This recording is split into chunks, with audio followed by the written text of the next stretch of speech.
Buenos días, profesora y compañeros. Mi grupo les va a presentar las centrales nucleares. Los integrantes son Benjamín Alvarado, Víctor Cortés, Yulixa Zárate y yo, Javiera Cárdenas. Primero, ¿qué son las centrales nucleares? Las centrales nucleares son centrales termoeléctricas que generan energía eléctrica a partir del calor, aprovechando la energía calórica que desprende la fisión de los átomos de uranio al ser bombardeados por dos neutrones. La fisión nuclear consiste en la descomposición del uranio en dos núcleos al ser golpeados por un neutrón, produciendo a su vez un gran desprendimiento de energía y la emisión de otros dos neutrones que pueden producir más fisiones, generando así una reacción en cadena. Ahora, entonces, ¿cómo funcionan las centrales nucleares? Las centrales están formadas en primer lugar por un edificio de contención. Este es un recipiente cerrado y aislado con gruesas paredes de hormigón. Dentro del mismo se encuentra el reactor nuclear formado de acero, que es donde se llevan a cabo las fisiones. Las fisiones calientan el agua que se encuentra en su interior. Esta posteriormente se convierte en vapor de alta presión y temperatura, que tiene como objetivo poner en funcionamiento una turbina donde esta energía calórica pasa a ser energía cinética. Esta turbina, a su vez, está conectada con un generador que transforma esta en energía eléctrica para su posterior consumo. El vapor de este proceso luego pasa a un depósito de condensación, donde recupera su estado líquido, y posteriormente es enfriado en la torre de refrigeración y conducida nuevamente por una bomba hacia el reactor, donde vuelve a ser utilizada. Es por esta misma razón que las centrales eléctricas nucleares deben estar ubicadas cerca de una fuente de agua, tales como un lago, un río o inclusive el mar. A continuación les voy a hablar sobre la energía nuclear en Chile. Actualmente la energía nuclear en Chile se encuentra en estudios desde el año 1964, donde fue planteada por el político y doctor de medicina Eduardo Cruz Koch Lasap. Debido a la falta de compromiso de parte del gobierno respecto a este tema, no se ha podido avanzar en el proyecto. Además de esto, las personas no están muy de acuerdo en entrar en esta área debido a que nos encontramos en un país sísmico. Entonces esto genera un temor en la población. Sin embargo, se encuentran en estudios desde el año 1983, donde varias instituciones han logrado grandes avances respecto a este tema. En la actualidad, en Chile se encuentran dos reactores nucleares, los cuales son de pequeño tamaño y se encuentran en funcionamiento. Tenemos el Centro de Estudios Nucleares de La Reina, donde está el reactor RSH-1, y el Centro de Estudios Nucleares de Lo Aguirre, donde está el reactor RSH-2, los cuales están destinados solamente para fines medicinales y para investigaciones. Podemos identificar tres periodos dentro de la relación de Chile con la energía nuclear. Primero tenemos el acceso y aprendizaje tecnológico, que se dio en el año 1955 al año 1964. Chile comienza a tener acceso respecto a materias nucleares y comienza a relacionarse con organizaciones internacionales de regulación y capacitación. Comienzan a enviar científicos también al extranjero para que puedan adquirir nuevos conocimientos. Debido a que inicialmente la energía nuclear fue utilizada con fines bélicos, se creó la CIEN, que es la Comisión Interamericana de Energía Nuclear, la cual promueve el uso pacífico de la energía nuclear, donde Chile ingresa a esta asociación en 1959 y en el mismo año firmó el Tratado Antártico, el cual prohibía explosiones nucleares y eliminación de residuos en el territorio.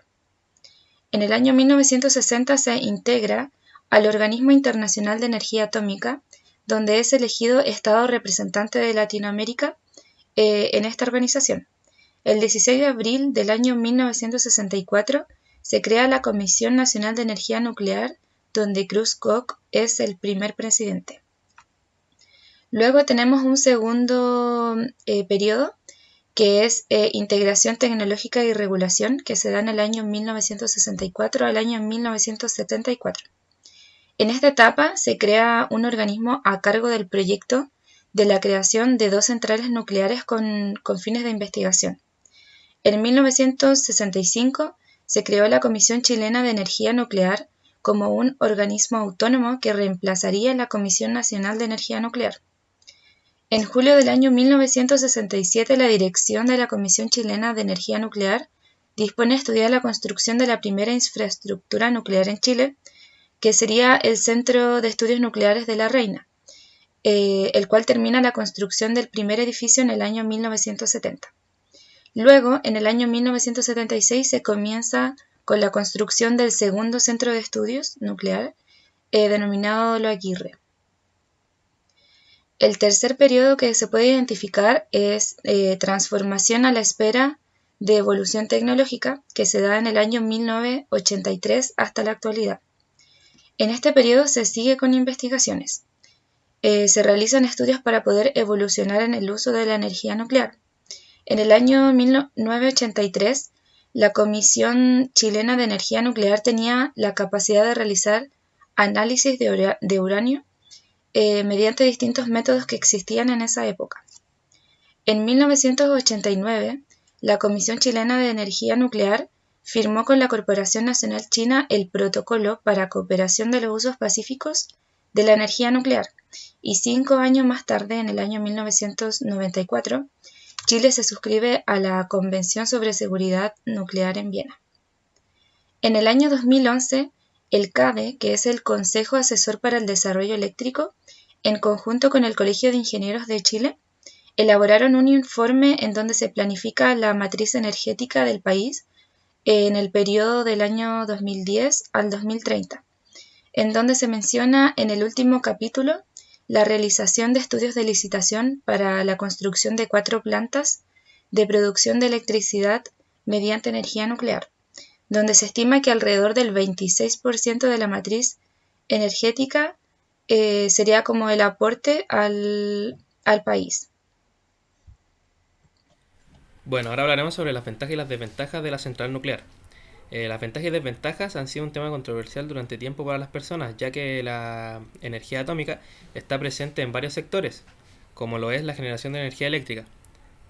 Pero también existen otros sectores como lo son la medicina nuclear y también la industria militar, los cuales tienen conceptos muy distintos. Es por esto que a continuación veremos algunas ventajas y desventajas y sacaremos nuestras propias conclusiones. Bueno, las ventajas tenemos que no genera emisión de gases, ya que permiten generar electricidad sin emitir gases del efecto invernadero. Esto ayuda a reducir lo que es el calentamiento global, ya que es una alternativa a los combustibles fósiles. También tenemos que se obtiene mucha energía con poco combustible. Estos son dos grandes ventajas que tiene. Sería ahorrar materia prima y ahorrar el transporte, extracción y manipulación del uranio, que es lo que se utiliza como combustible, ya que este tiene un coste de más o menos el 20% de lo que es la energía generada. Es planificable. ¿Qué quiere decir esto? Que la producción de la energía eléctrica es continua, ya que la central nuclear genera energía eléctrica durante prácticamente un 90% de las horas del año, es decir, no depende de aspectos naturales. Además, es planificable a nivel de costos, ya que el uranio no sufre la volatilidad en los precios como otros combustibles. Tiene un coste de funcionamiento bajo. Son más baratas de operar que sus rivales directos, que serían las plantas de carbón o de gas natural. Se ha estimado que, teniendo en cuenta los costos como la gestión de combustible radioactivo y la eliminación de plantas nucleares, el costo en comparación es entre un 33 y el 50% de lo que es una planta de carbón y entre un 20 y un 25% de lo que es una planta de ciclo combinado de gas. Y por último, tenemos lo que es la medicina nuclear, ya que también se utiliza para diagnosticar y tratar enfermedades. Algunas de las técnicas más destacadas de la medicina nuclear son la radiología, la tomografía, los radiotrazadores y los escaneos. Por otro lado, tenemos las desventajas. Como desventaja es que los accidentes tienen graves consecuencias. Los sistemas de seguridad de las centrales nucleares son altísimos. Sin embargo, el componente humano siempre tiene una cierta repercusión, por lo tanto, ante un imprevisto no siempre se tomarán las mejores decisiones. En este punto tenemos dos grandes ejemplos como lo son Chernobyl y Fukushima. La gestión de los residuos nucleares es otro problema, ya que los residuos nucleares se tardan muchos años en perder la reactividad y su peligrosidad. Por lo tanto, se pueden confinar, pero no pueden desaparecer. También tenemos que las instalaciones tienen una fecha de caducidad, es decir, que después de cierto tiempo deben ser desmanteladas. por lo que se calcula que cada 10 años deberían construir aproximadamente 80 reactores nucleares nuevos. Esto va de la mano con el cuarto punto, que es la inversión inicial muy elevada. Esto quiere decir que para lo poco que dura la central o su corta vida, debe recuperarse lo que es la inversión. Por otro lado, tenemos los recursos limitados, ya que a diferencia de otras opciones energéticas, la energía nuclear no es renovable, debido a que el uranio debe extraerse y no se regenera. También existe la dependencia externa, porque algunos países no disponen de minas de uranio y tienen que comprarlo a otros países. Y por último, las armas nucleares, como lo habíamos mencionado anteriormente, las cuales pueden causar grandes daños y utilizarse en conflictos bélicos. En mi caso, voy a hablar acerca de los accidentes relacionados a esta energía. Vamos a partir por la más conocida de todas, que es el accidente de Chernobyl. Ocurrió el 26 de abril de 1986, a 16 kilómetros de la frontera entre Bielorrusia y Ucrania. Y dentro de sus causas está el contexto sociopolítico del momento. Estos tres países que se ven acá en el mapa, Bielorrusia, Ucrania y Rusia, pertenecían a la Unión Soviética en ese momento. Y en estos momentos se está realizando un experimento buscando una fuente de energía alternativa para el Reactor Coolant System en caso de que se desactivaran los motores diésel. Y mientras se realizaba este experimento fue un poco forzado, ya que se hicieron caso omiso a los sistemas de seguridad que le indicaban que la presión era demasiado alta o cosas por el estilo. El reactor a utilizar era RBMK-1000, que significa algo como reactor condensador de alta potencia en ruso.